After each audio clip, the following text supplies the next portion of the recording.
And we've arrived at Thursday, and as promised, didn't look too bad out there. Actually, very mild air was across most of North Georgia. Most of us climbed into the low 60s. And if you didn't get into the 60s, you probably hit the upper 50s. So, not a bad start to the month of February. We just need to keep that train going. And the good news in the forecast is that the bulk of the news is good news. As you can see from the T's, we're going to be flirting with 70 degrees across parts of North Georgia tomorrow, especially along and south of I-20. Yeah, upper 60s for daytime highs. It's going to feel fantastic. Saturday, a little bit of a different story. We kind of started talking about slightly cooler but not terrible, low 60s, upper 50s due to that east wind. And then, of course, things will get a little wet for a part of your weekend. We're going to dive into that in just a couple of minutes. Right now, I'm going to leave the doors of the church open. Let some folks get in here. We just started the stream a couple seconds ago, and we're going to give you a little bit of time to get in. We'll start off with what's going on right now. As you can see, first alert, satellite and radar not looking terrible for North Georgia. There are some clouds that are gradually filtering in. That's going to continue over the course of the next few hours. In comparison to where we were yesterday at this hour, not bad. About 5 degrees or so warmer than the temperatures yesterday evening. Still hovering in the low 50s inside of the perimeter, 53 degrees in Atlanta, but the upper 40s in a lot of the suburbs from Covington into Carrollton, as well as Canton, sitting at 49 degrees, Athens at 49, and then we're a little bit cooler in the North Georgia mountains. That's typical, especially as we head into the evening hours.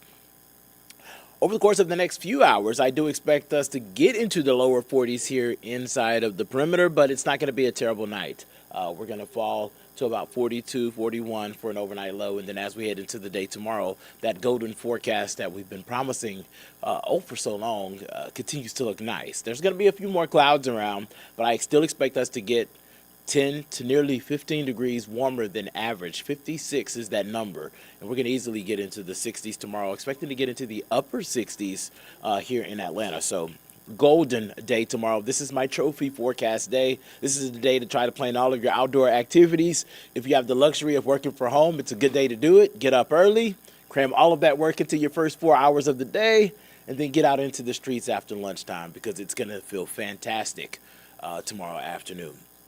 Meanwhile, Saturday, it's going to be nice. It's just not going to be as nice as Friday. It's going to be a little bit cooler. The winds are going to be out of the east.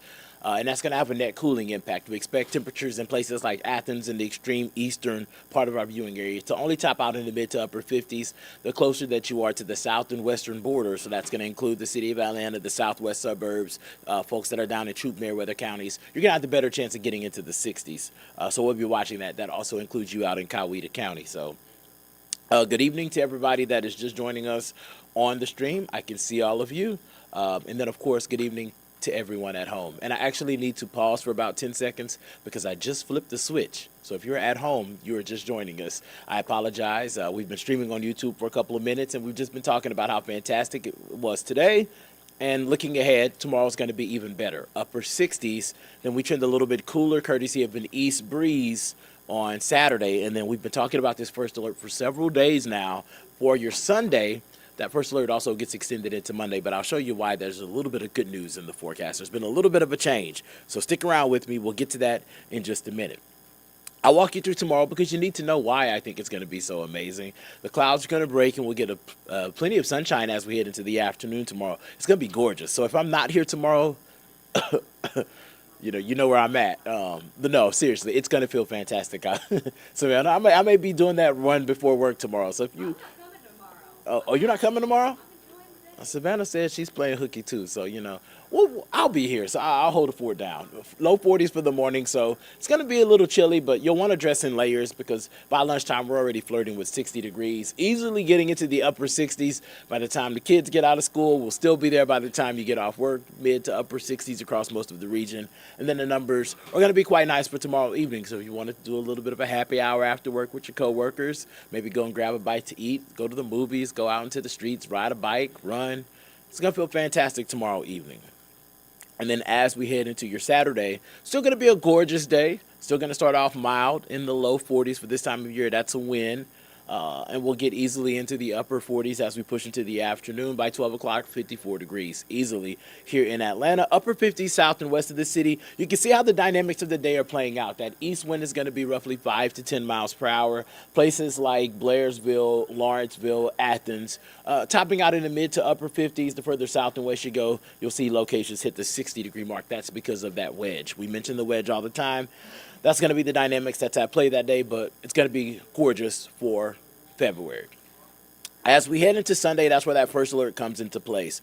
Now, the guidance has trended this a little bit later in the day, so we do believe that this will start to filter in as we head into the afternoon, with some of the heaviest rain that moves through arriving in the evening. That rain will linger through the overnight, should get lighter. As we head into the 6 o'clock hour Monday morning, there's still going to be a little bit of rain around, but not a whole lot. So the first alert's there. We've dropped that rain chance down to 30%. I'll be quite honest with you. If we still see this tomorrow, we'll probably drop the first alert for Monday because the rain will be over before you get out on the roads. And there's no reason to tell you that the streets are wet because you'll see that when you get out there.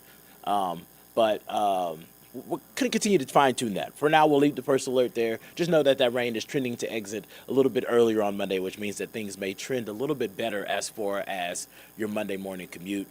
And then we trend drier as we head into the afternoon. Temperatures will eventually rebound into the mid-50s before we start to trend a little bit cooler through the evening. And then from there, the forecast really starts to improve. Let's talk rain totals because, the great news that came out today, I don't know if you were with us at 5 o'clock. During the 5 o'clock hour, we had 4 meteorologists here today, so we were going through a lot of different data. Something that we were looking at a whole lot of El Nino stuff because the El Nino signature has been pretty strong so far. But we were also looking at our drought monitor. And we got some new data down the pipeline today that suggested that literally 99,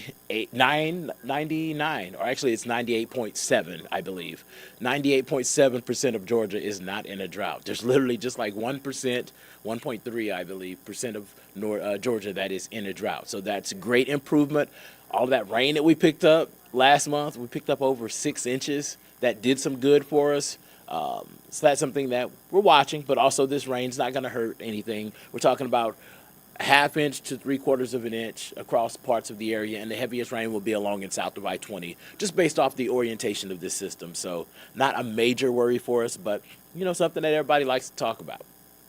So, wide view, what's going on? Tomorrow's awesome. If you have the luxury of having, mental health days or whatever, personal days, comp days, it's a good day to use it because it's going to feel amazing outside. Upper 60s in the afternoon. We'll trend a little bit cooler on Saturday, but still a pretty solid forecast. And then Sunday is going to be a little breezy. Guidance is hinting that we could get some 30, 35 miles per hour gusts, especially later in the evening as the system is moving through. We're also going to be cooler because of the shift in wind, the cloud cover, and the rain. So we're going to talk about topping out somewhere near 50 degrees Sunday. And then as that system exits Monday, we'll start to see the atmosphere recover. We'll get into the mid to upper 50s across parts of the region. And then the numbers continue to warm. I think Tuesday and Wednesday are looking great, upper 50s for afternoon highs. And then we're climbing back into the 60s on Thursday. So I see more people are coming into the room. Good evening. Welcome to our stream. We've been diving down into the forecast. I'll back up a little bit just to kind of re-hit some things that I think some of you may have missed from joining in. But feel free to comment in the comment section. I'm watching the chat.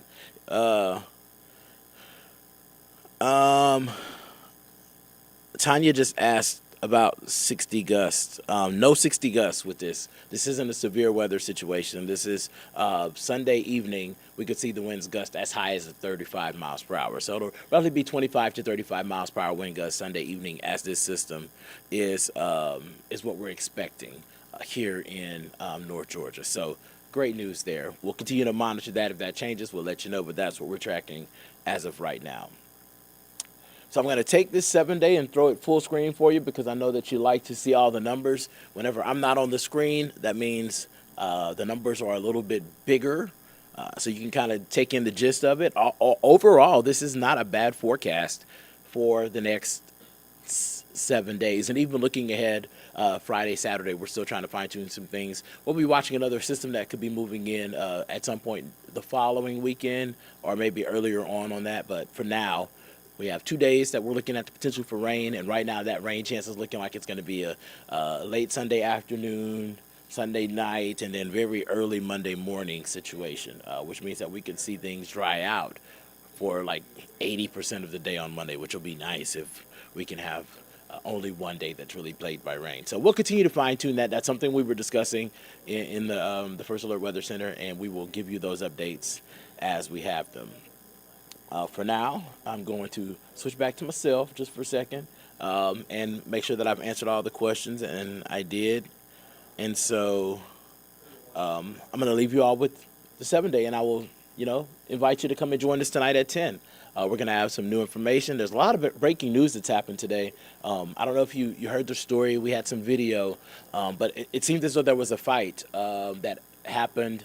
I can't say the name of the school, Ellie. Can you tell me one more time? McEacher. I knew it was hard to pronounce, at least for Country Boy. But McEacher, there was a fight that looked to happen on the school grounds between a bunch of kids, and at some point during the fight, a gun was pulled, and 2 people were shot. We were on the scene. We came in at around 2:45 with breaking news, interrupted programming. We had 2 reporters that were out there, one with law enforcement officials, the other one talking to parents and students that were out there. And apparently from this, 2 people were injured. What we learned from this story was that the 2 people that were injured were not current students at the school. And as of my last check, keep in mind I'm the weather guy, so but as of the 7 o'clock hour, whenever I was listening to Tracy speak with our producers, they had not apprehended the suspect. So we're working to find out more on that information. Whatever we learned, we'll bring to you tonight at 10 on Peachtree TV and 11 on Atlanta News First. There was also something that came out, breaking news. And if you have the Atlanta News First app, you already saw it. But there was something to do with the Fulton County election systems. They were taken over by the state because of some sort of hacking or something. Once again, weather. I stick to this stuff for a reason. But I overheard the conversation between some of our producers, and that came down the pipeline this evening. And so there's going to be more on that situation and what that means, because we have primaries that are coming up in like 2 weeks. So with all of this going on, there are lots of questions to ask about. Obviously the big topic has been for a while election security, with people trying to hack into it. We need to know what's up, because we all need to vote. So there's that, and then, of course, there's just the regular news of the day. So we'll have updates on all of that stuff tonight at 10. You can catch us, and we'll have the forecast, too. Y'all have a fantastic evening, and we'll see you in about an hour and 45 minutes. Have a good night.